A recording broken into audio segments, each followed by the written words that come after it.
Welcome to the Staffing Playbook podcast, your go-to resource for navigating the dynamic world of staffing and HR. I'm your host, Stephen Farrell. Join me each week as we dive deep into the strategies, insights, and stories that shape the staffing industry. From the latest trends to expert interviews and practical tips, we'll equip you with the right tools and knowledge to succeed in the staffing industry. Whether you're a seasoned professional or just starting out, the Staffing Playbook is here to help you play your best game. Let's get started. 10, 9, 8, 7, 6, 5, 4, 3, 2, 1.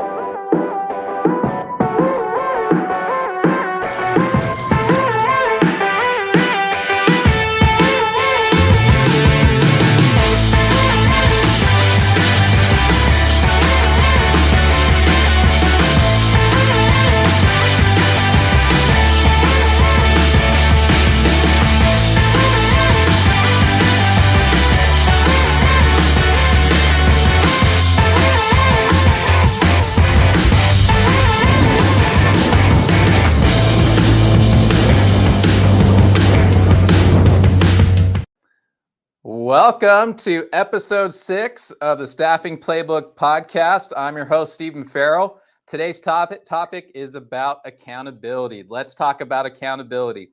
I am joined by no other than the Ian McLeod from Grow Up Leadership. Welcome, Ian. What's up, man? I love the intro music has changed. It gets me hype, it gets me pumped. Gets you a little jazzed, right? Mark Webb said, "Let's go." Let's go on LinkedIn. So before we get into the topic, Monday is Labor Day. And most people celebrate Labor Day by taking the day off, right? That's a common practice. A lot of people aren't able to do that. So we will be thinking about you during our barbecues as you're hard at work. I'm actually going to celebrate Labor Day in a different way. I'm actually celebrating it this afternoon with my son. He's 9 years old, and I'm going to be bringing him to my office, and we are going to be doing cold calls. I've got this list right here of leads that have never been called on, and we are going to call them together. I saw you post to share on LinkedIn about how he had expressed some interest and you had him do this. And then he actually got a call back or something, or basically was extended to make a sale. Story. I'll keep it real short. Last weekend, my son wanted $30, and I'm like, earn it. He's like, what can I do? I'm like, well, all your chores are done, so there's really nothing you can do. And he's like, just tell me, Dad. I'm like, well, you can learn how to sell and call some leads for me. And if you get a tangible lead that turns into an account, I'll pay you $30 and then some. That's awesome. And so like I thought that would be over and we'd just move on and he'd go play his Xbox. But no, he's like, okay, Dad, teach me. So I showed him how to look up job ads on Indeed and then go to their company profile, go to their website, get a contact phone number. And then I gave him a script, like just a simple script. Hey, my name's Robert. I'm 9 years old. I saw you had a job posted online. I'm helping my dad. He has a staffing company. Would you be willing to talk to him about your open positions? And so we're kind of practicing and role playing, and then he does go and play his Xbox. Well, Monday morning, I'm at work. It's 8:30 in the morning, and I get a call from him. I'm in a meeting, so I reject it. He calls again. I reject it. He calls again. I pick it up. I'm like, hey, what's going on? He's like, Dad, I got our first customer. So he called some company out of Chicago. And they just thought it was hilarious and cute. And, so I talked to them. I ended up not being able to help them, but it was really cute. But he is dead set on learning the craft and earning some income. And so, hey, I'm going to embrace it and help him and teach him and see what he does with it. It's a great skill set to develop, man. And talk about responsibility rolling into accountability there with your son, man. I hats off to you for fostering this kind of dedication to learning at this age, man. That's pretty awesome. Yeah, my son, he goes through these phases like all kids. So, I'm taking the approach that this might just be a phase, and he'll learn some cool things. He'll learn how to communicate, get out of his comfort zone. But part of me goes, man, I hope he just like runs Yeah. with this for like a couple of years, has I developed some mean, real skill sets. it's a good strategy to get in there, that, a different way to get around when you're, hey, I'm 9 years old and I'm doing this to help my dad out or whatever. That's No, pretty it amazing. goes to show selling is not about techniques and very carefully crafted responses. It's relationship building. Right. It's that human connection. And if a 9-year-old can connect with a multi-million-dollar company, well, so can you. You just need to learn how to connect with people. Yeah, absolutely. All right. So good topic today. Everybody, in any position of leadership, frontline employees, top of the organization to the bottom, everybody has a piece when it comes to accountability. Everybody has their own responsibilities and they're accountable to them. And so this is going to be a jam-packed session with Ian here, because we both have a lot of experience of learning what not to do versus what works. And so I want to start off with just let's talk just real briefly, high level definition of accountability Yes. and the importance of accountability. And also I want to talk a little bit about the contrasts of accountability to finger pointing. Mm. So simple definition, Ian: accountability in the workplace is taking ownership of one's actions and responsibilities. Sounds about right. Makes sense. I would add too, I think, and it's called out in there, but I think it's helpful to distinguish responsibility from accountability. And the way I think of it, is responsibility is more the tasks and the action that you take or that you're responsible for, and accountability is more about the outcomes. I'll give you a really short story that a mentor of mine shared. His dad asked him to cut the grass one day when he was probably 9 or 10, like my son's age. And so he goes to cut the grass, and the lawnmower is out of gasoline. Mm-hmm. Goes to the garage, the canister is empty. So he goes, well, that was my responsibility, but I can't do it because there's no gas. And he went on about his day. His dad came home and said, noticed the grass wasn't cut. And he was like, son, what happened? And he's like, there was no gas. He says, but that's your responsibility. You are accountable to cut the grass every weekend. And he says, well, there was no gasoline. He says, okay, did you ask a neighbor? Did you ask your mom for a ride to the gas station? Right. Like, you are accountable to getting this done every weekend. And you decided because you didn't have gas, you couldn't do it. Right. And so that is responsibility versus accountability. He was responsible to cut the grass, but he's also accountable to getting it done. To deliver on that. Yeah, absolutely. That's right. There's a lot of finger pointing when it comes to accountability in the workplace. Yes. Where the blame is shifted to others to avoid the responsibility. The shifted the blame. There was no gas. That was not my problem. That's dad's problem. Versus I was accountable to get this done. So there's a lot of finger pointing in the workplace. I think all of us are guilty of it from time to time, sometimes more than we'd like to admit. There's a couple stories I want to share today as we discuss this topic, because, man, I've had some pretty bad examples of not being accountable. It's how we learn sometimes, man. It's how we learn. So, Ian, one thing that the audience always talks about when it comes to you on this program is you really understand the psychology. Yeah. Better than I can ever explain. And so, let's talk about the psychological roots of accountability and that finger pointing. There's one quote that comes to mind from Marshall Goldsmith. Mm-hmm. When we blame others, we give up our power to change. Yeah, absolutely. Well, and I think there actually is some various research that's gone on specific to accountability, but and kind of jumping back to your point about finger pointing. I mean, I think just starting there, what nearly everyone is looking for when they're talking about accountability, or and probably if they're listening to this, or when they've reached out to me for consulting, or just when they're usually pointing it out, they're usually talking about somebody else, right? They're not talking about themselves, my own accountability. It's that this person is not being, some other person is a problem, right? Yep. And I think that's really the issue, and so they're wanting to know, how do you get this other person to be accountable? Everyone is so busy pointing fingers at everyone.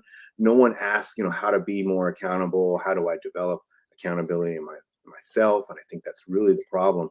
Certainly, again, when people reach out to me from a consulting or information standpoint, it's how do I get someone to do this thing I want them to do? And that's, again, all directions. Managers point at their employees to be more accountable. Employees want their managers to be more accountable for the culture and the environment.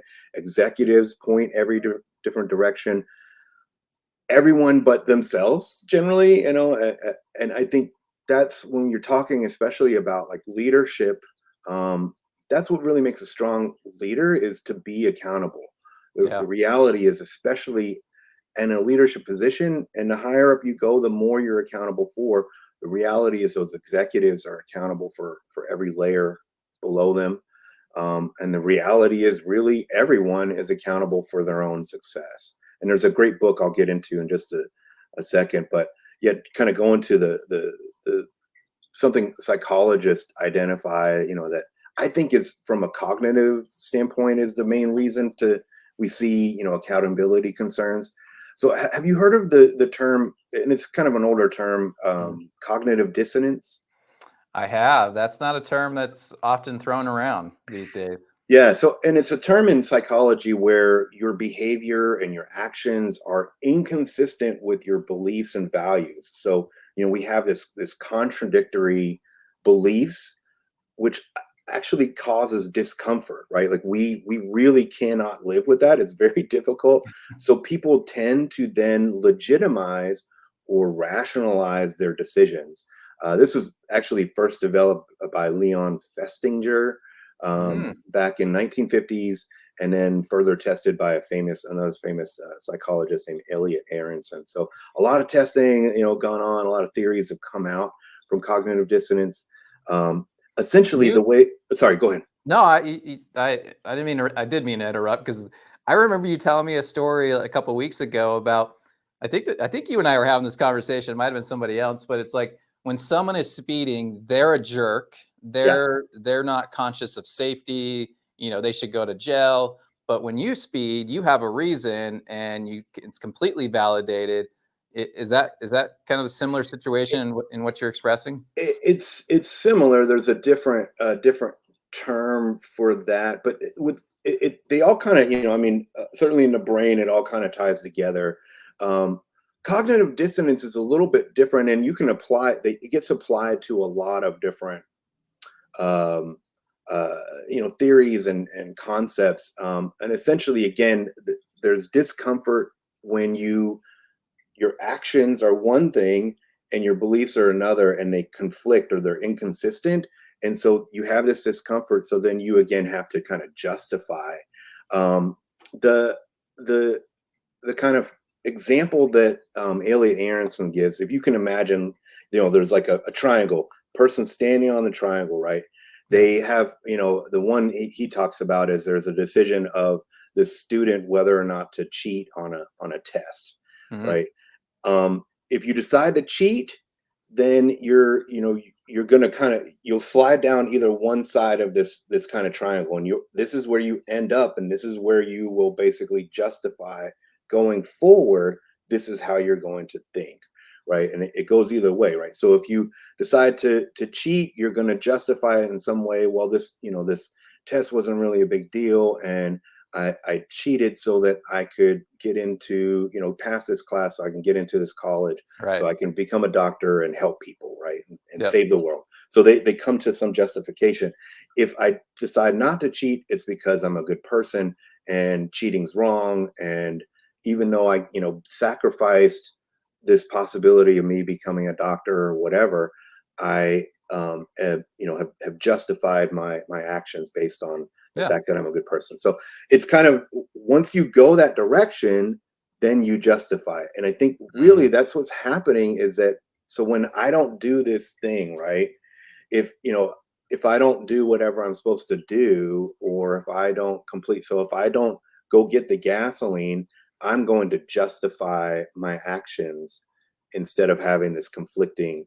And again, it's a psychological thing. Your brain just can't handle the fact that you have these two conflicting That is ideas. That is fascinating. Yeah. So, I'm starting to think about this finger pointing again, and if you're a leader and your boss comes to you and says, "Hey, why haven't you hit these goals, or why wasn't this completed?" And you start finger pointing. Well, it was this person on my team, or this person didn't do this, or there's these other conditions that were not controllable, and it's not my fault. And I think there's a real problem there, because if you're blaming your team or an individual on your team, that's going to erode trust, right? Not just with that individual, but with your boss. If your boss understands the accountability piece, and they see you finger pointing at a problem, or a person, that's going to erode the trust between you and your boss, because all of a sudden they recognize that you are not holding yourself accountable to the commitments that you promised, right? And if you continue to point towards your team, it just creates this toxic work environment, and that goes with colleagues too. If we're finger pointing at each other, it just erodes that culture very quickly. Yeah, and so it's interesting you're talking about that trust, and that. So when providing some leadership training, one of the things that me and various colleagues have talked about is leveling up your conversations. Even so, you might have the initial conversation about the initial behavior that's an issue, right? But if this person doesn't improve, at some point you can't keep talking about them not turning in this report, or late, or whatever, or whatever they're doing, or interrupting in a meeting, or whatever it is, this issue that they're doing.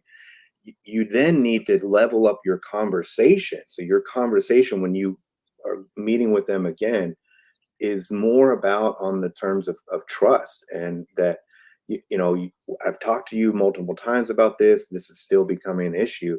I no longer trust that you're going to be able to deliver Right. on this, and it's a different conversation then at that point.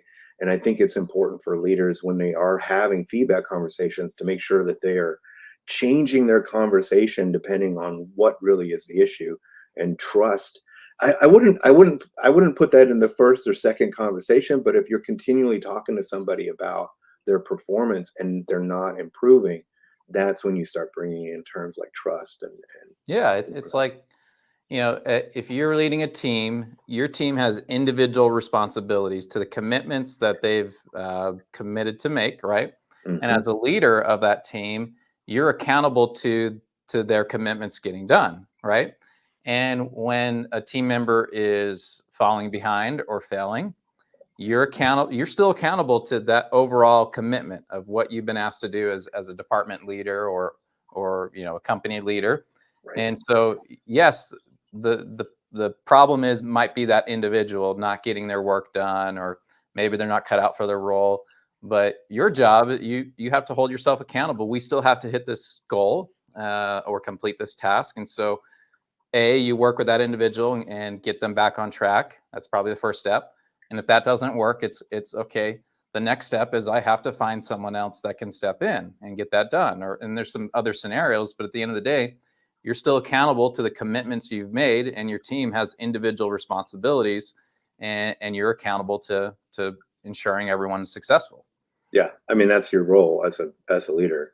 I think one of the things I see pretty consistently when someone is having concerns, or there's a lack of accountability, or issues with accountability, uh, the the common thing that I see is that though those workplaces lack systems in place to create accountability. So some sort of performance Mm, management system where you're making sure you're creating clear expectations, making sure first that the people know the behaviors, your staff know the behaviors they need to demonstrate, and they have the resources to accomplish whatever. So that training and those kind of resources that are given at first.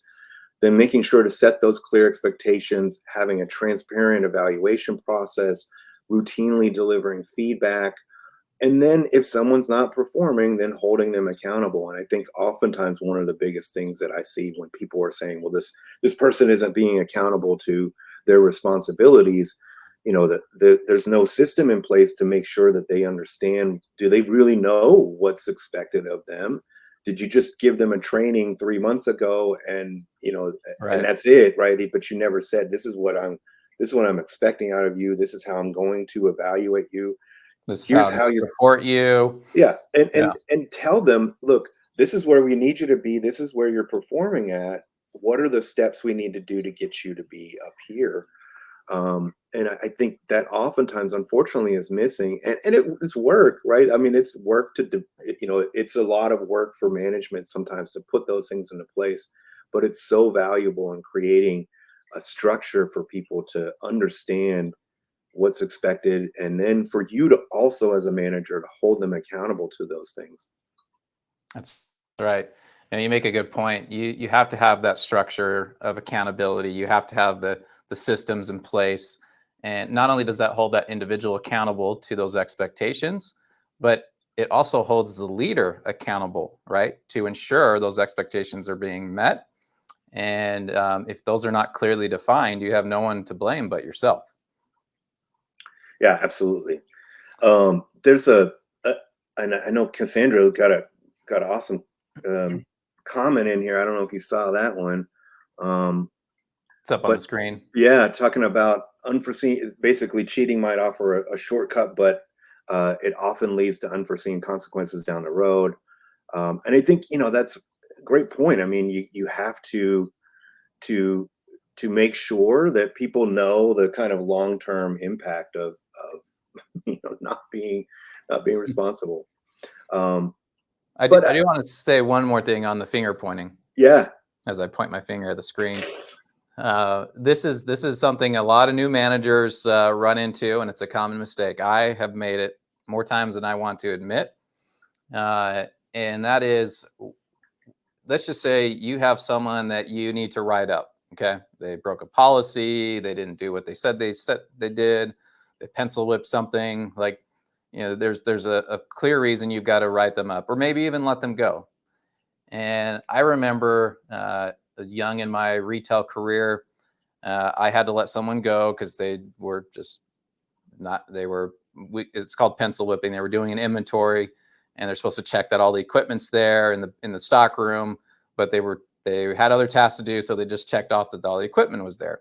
Well, the next day I was doing an audit, checking their work, and lo and behold, we're missing two gaming systems. And so I go back to this person that did the audit, and or I should say, I first looked at the cameras and I see this individual just checking him off. And so I call my HR and talk to them. They're like, "Yeah, that's a terminable offense. There's nothing you can do." And so I go to this individual and I go, "Hey, uh, uh, I caught you on camera pencil whipping the inventory. Corporate said I have to let you go. I wish you're a great person. I really want you to stay, but I out of my can't do anything hands. about it. It's just Yeah, what HR said." And so I wasn't holding myself accountable. Instead, I should have been, "Hey, this is my decision. You broke the policy. I want to understand why. Help me understand. I want to be empathetic. But at the end of the day, this was my decision, and I'm going to have to let you go." And a lot of young leaders don't. They point the finger up the chain. My boss said I have to write you up. yep, HR said I had to let you go. yeah. Versus this is my decision. I've done that. I've been guilty of that as well. And there, I mean, legitimately have been some times where I'm like, I don't really agree with this, this corrective action or this termination or what have you, and felt pressured to move forward. But irregardless, as a leader, you're part of this team, and you have to demonstrate that consistency. And so it does no good to sit there and shift blame to somebody else. Yeah, it's like when someone comes to you and says, "Hey, I don't really like this new program or policy." You could either go, "Yeah, I don't like it either. That's a corporate thing. They just are so disconnected." Or you can go, "Well, let's find out, maybe let's call the buyer who set this program up and get their input on why we have this new program, right? And how it's going to help us sell this product." Or, "Hey, let's just embrace it. People above our pay grade obviously, took an educated approach to this and rolled it out corporate wide. Let's run with it. Let's give our best and see what the outcome is. And so now everyone's taking personal responsibility to the task versus like, oh yeah, you're right, Ian, that's just a stupid corporate decision, just another corporate decision. There's no accountability there. Right. And I think, again, kind of jumping back, that understanding, especially if you are in a leadership role, that you are accountable for your team. Now, obviously, you can't control what they do, and you need to focus on what you can control and help them understand what they can control. But you're responsible for the performance of your team. That's your role. And again, it goes all the way up to the C-suite level executives. CEOs are responsible. If someone at the front line is not performing, irregardless of how things are playing out, that leader at the top is responsible for the lack of the performance, as far as then holding each layer accountable to make sure that the resources are in place, the understanding of what's expected, whatever is needed to make sure these people are successful. And if they're not, then you as a leader, no matter how high you go up, are responsible. And I think, unfortunately, that when you have that kind of culture where people are pointing blame at, it's the middle management's fault, it's the director's fault, it's whoever, the supervisor didn't do what they're supposed to do, then you're just gonna create this culture where no one's gonna be accountable for anything. Yeah. There's a book that I think I shared with you. It's an older book called The Oz Principle. Is that from the Wizard of Oz? So referring to the Wizard of Oz definitely is kind of the concept. And it's basically the idea. So it was written like in 1994. So it's like 30 years old, but been republished, and it's a well-known kind of leadership book. This group, so these guys, their second book, their follow-up book, is called Change the Culture, Change the Game. And it does go more into depth about how do you actually create this kind of culture that you want to see to really change, make the changes that you want to happen. But in the Oz Principle, what they're talking about is they kind of the authors refer to this kind of line, this important line that you need to determine. And oftentimes people are, if they're working below the line, they're placing blame, they're blaming, pointing fingers again on other people or other reasons for their shortcomings or whatever it may be, right? Performing above the line is where you want to get everyone to be and where you want to encourage people. And it starts at a high up leadership level, is basically taking ownership, taking accountability, and saying, this is I'm part of this. I'm contributing to these problems. And again, Oz Principle, going along with the Wizard of Oz, the kind of the main kind of moral or thing they all kind of find out in the end, was that it was all within them, right? It was all within their control. That the Tin Man did have a heart, after all. He was demonstrating that. The Cowardly Lion showed bravery, and so they all had the potential to achieve whatever they want to be. And so that's kind of what this. So if you're looking for a book about accountability, great book, Oz Principle by Connors, Smith, and Hickman. I love that. It reminds me of what John C. Maxwell said. I remember this it's just always stuck for years, is the speed of the leader is the speed of the team, right?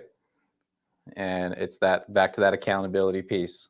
Yeah, absolutely. I mean, the leader sets the pace. And if you have that kind of culture where the leaders at the top are placing blame on somebody else, whether, hey, I got to put you on corrective action, I don't believe in this, or I got to terminate you, HR is making me do this kind of thing. That's not taking accountability of the work that you're doing and the larger goals that we're setting.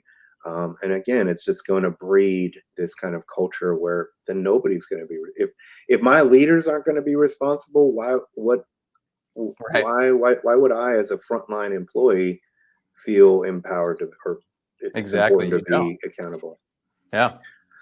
Um, maybe maybe we could talk a little bit about building personal accountability. Yes. Um, I think anyone listening to this podcast, maybe spend some time with just reflecting on, instances when you've taken personal accountability. Stephen Covey says it best: accountability breeds responsibility. Um, and so, what are ways, Ian, in your experience, that people can start building their own personal accountability at whatever level of leadership that they're in, or a frontline employee? Yeah, I think it starts with understanding what what you can control is that's all you can control, right? Yeah. You can't control what other people are doing. You can't always control the conditions of the weather and the environment and all these different things, but you can control how you show up, what decisions you make, and the results you want to see, and how you contribute to that. A I probably She won't ever listen to this, so it won't matter. But I would embarrass my daughter. I got an example here. I was just talking to her literally just this morning about this.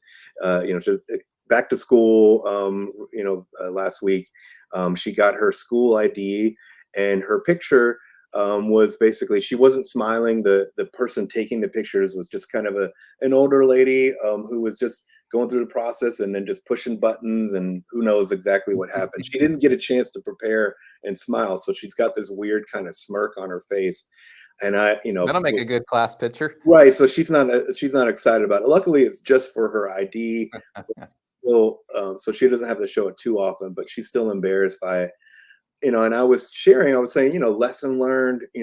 Anytime you're going to take your ID, just get that smile going, and yeah, I'm ready whenever you are, and just get yourself ready the whole time, and just anytime Mm, you're moving in front of it, that's a lesson learned. And she was like, well, no, it's their fault. They should have told me. And I'm like, okay, but can you control that? You can't. What's the outcome you want to achieve? You want to have a good looking picture. Do everything you can to make sure that happens, instead of worrying about, well, if it's somebody else's fault, then they own all the power. And then at the end of the day, you know everything that happens in the world is going to be somebody else's fault, and you basically can't control anything, and you're just going to be floating around in the wind having problems left and right. So yeah. No, it's you can't control the weather, you can't control, the market conditions, but you can control how you respond to that, and also the lessons learned of how to maybe prepare for the unknown, the uncontrollable, so it doesn't have the same impact on you as it did the first time.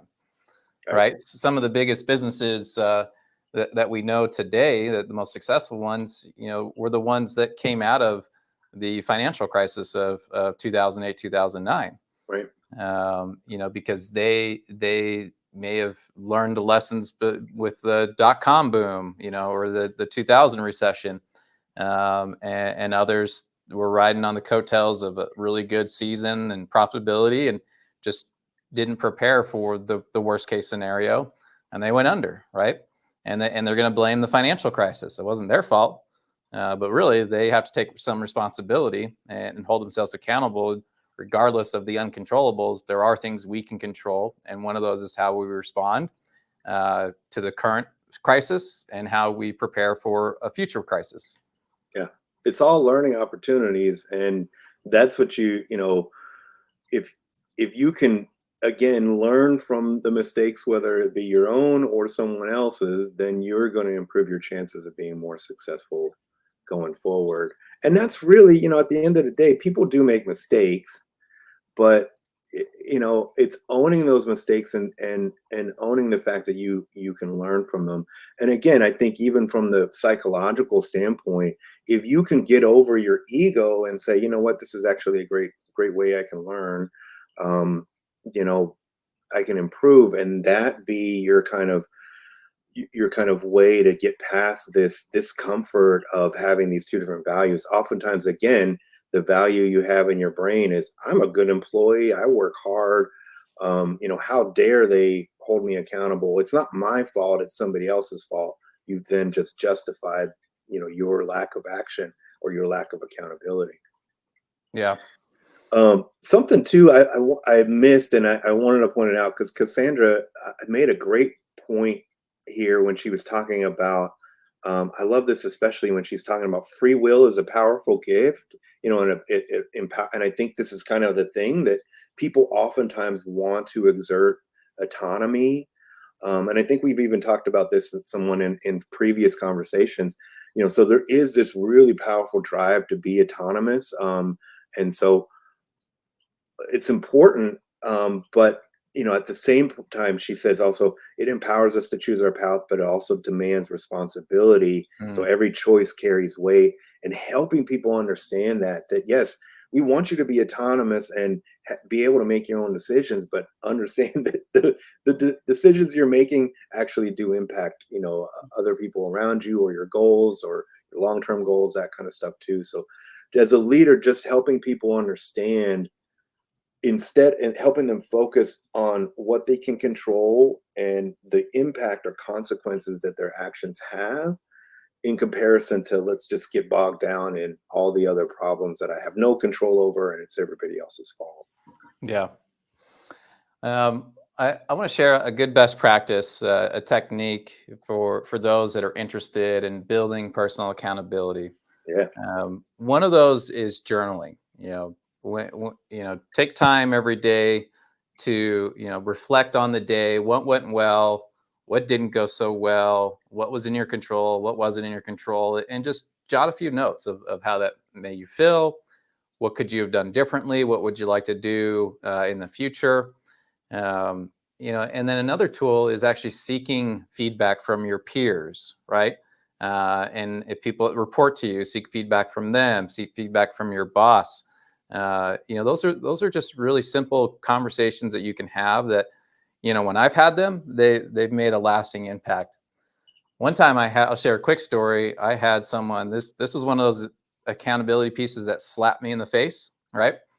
I had a lot of people reporting to me, lots of challenges, and I was neglecting one of my team members, and because they were doing well, nothing was happening there. Didn't have to put any fires out, so I'm focusing over here on all the fires, Mhm. and I'm neglecting this team member who's doing well, not having any problems. And so she sends me a message and wants to meet with me, and so I go and meet with her, and she literally had a PowerPoint pulled up on the screen, Nice. and it just outlines everything I'm doing wrong in not supporting her, and how it's affecting her ability to perform even better, and how it makes her feel.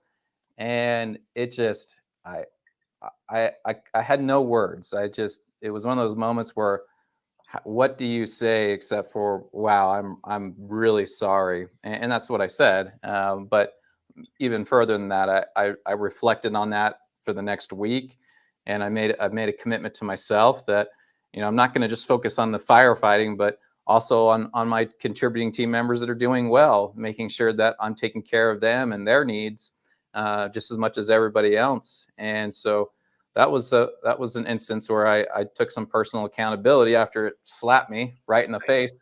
with a PowerPoint presentation. Well, and I will say what you'd experienced is a common problem. I certainly have done that, made that mistake myself, where I focused too heavily on the people who were struggling and the people who were performing well, or exceptional performance was happening. I wasn't being supportive of them. So I think that's a common mistake of managers. The difference is, again, that you demonstrate that kind of appropriate way we want to act, where we actually take accountability, apologize, and try to change that behavior. Because that's really what I mean, from a leadership and management standpoint. That at the core is what you're trying to instill and cultivate, promote within your team is, look, we're having these goals. You might not hit everything, you might not perform in every way, but if you can learn from these, see these as learning opportunities when you make a mistake or when I'm providing you feedback and improve, that's the ultimate kind of trajectory we want to Yeah, go it's a learning opportunity. There's some common obstacles to accountability. And I think one of the biggest ones is that fear of failure, right? I think we talked a little bit about fear in a past episode. And so that fear of failure, you don't want to go to your boss and say, hey, we didn't get this done because of XYZ. You just hope that maybe they didn't see it. And or maybe there's a team member that you're protecting, and you don't want to shed light on that because you're just you're trying to figure it out, but in all reality it's just not working. And so that's a real fear for everyone, I think, is that failure. So that's an obstacle to holding yourself accountable if you're afraid to fail and to have a light shed on your failures, and that somehow that makes you less than important, and you lose your job. It's called the pratfall effect. Again, throwing out more psychology Oh, let's stuff. hear it. But essentially, if you, particularly if you're in a role, in a leadership role, that kind of higher up you are, the more open that you are to sharing and people actually observing and seeing you make mistakes, actually makes you more likable. People like you more if you are, especially in a role of authority, if you make mistakes and mess up and you own those mistakes and you say, I'm sorry. People see you, then you're only human, and they can identify with that. And so it's, again, called the pratfall effect.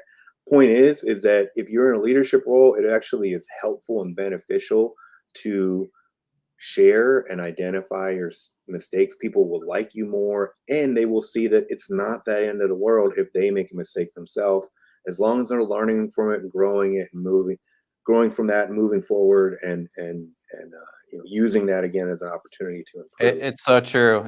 As I've mentored people throughout my career, I've always shared stories of like someone that made a mistake, owned up to it immediately, talked about why and the struggles, that caused that mistake, versus someone that hides, cover ups, denies. The mistake was made. Okay, so Yeah, either we you all do.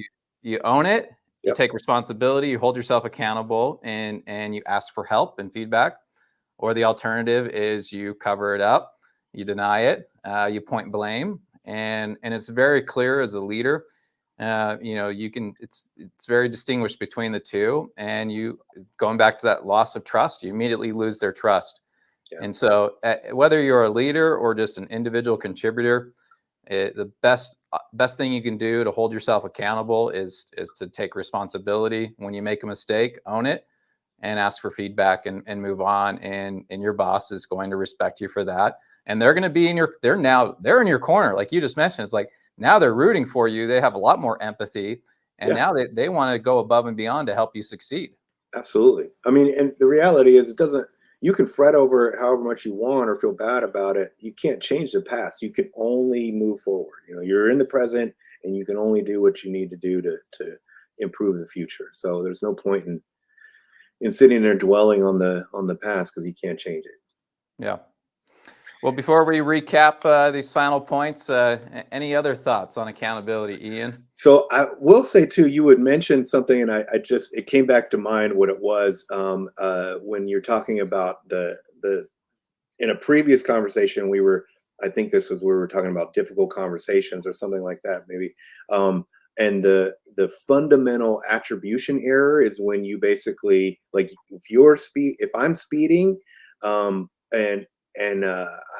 means I need to get somewhere. If I'm driving fast, I'm doing it. I have a purpose. I have a reason. When somebody else is speeding or driving fast, it's because they're a jerk and they don't care about people, that kind of thing. So it's called a fundamental attribution error. I just came to my mind Ah, what we're yes, talking about. that's what it is. So it's a little bit different than cognitive dissonance. Again, the idea though oftentimes is that we can't, people just, our brain won't allow us to hold these conflicting beliefs, and so we're going to generate some sort of justification or rationalization to that. And so that's why you oftentimes see, people not be accountable.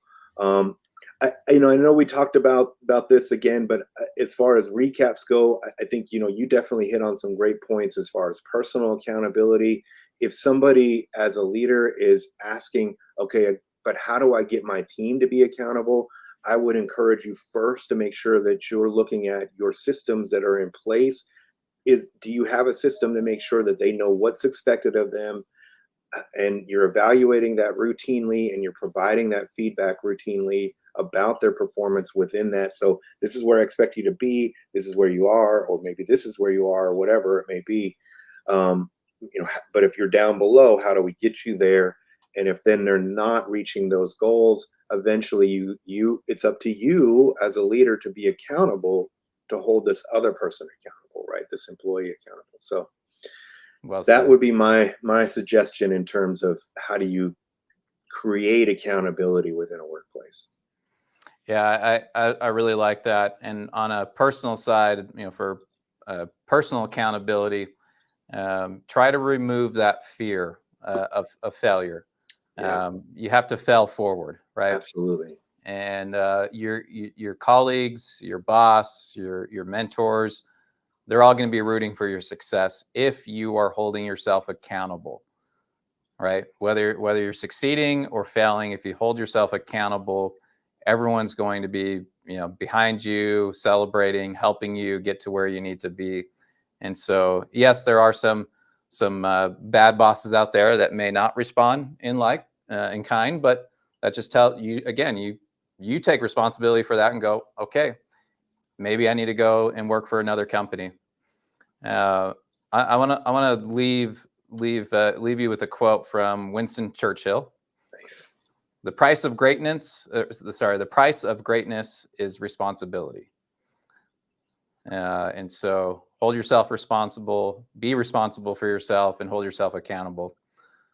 So great discussion, Ian. Absolutely. I know we could probably go another 2 hours on this topic. Yes. But it's something that we all have to do for ourselves. We have to hold ourselves accountable for our own performance, and if you're in a leadership position, for your teams.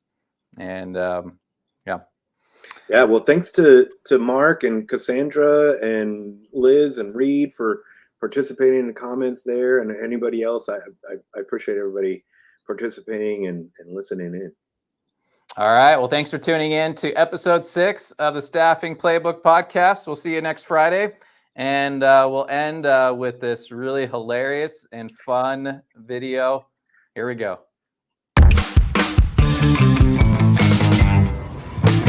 Six months ago, I get a call from Steve Farrell, who wants to talk about partnering with Yes for our labor needs.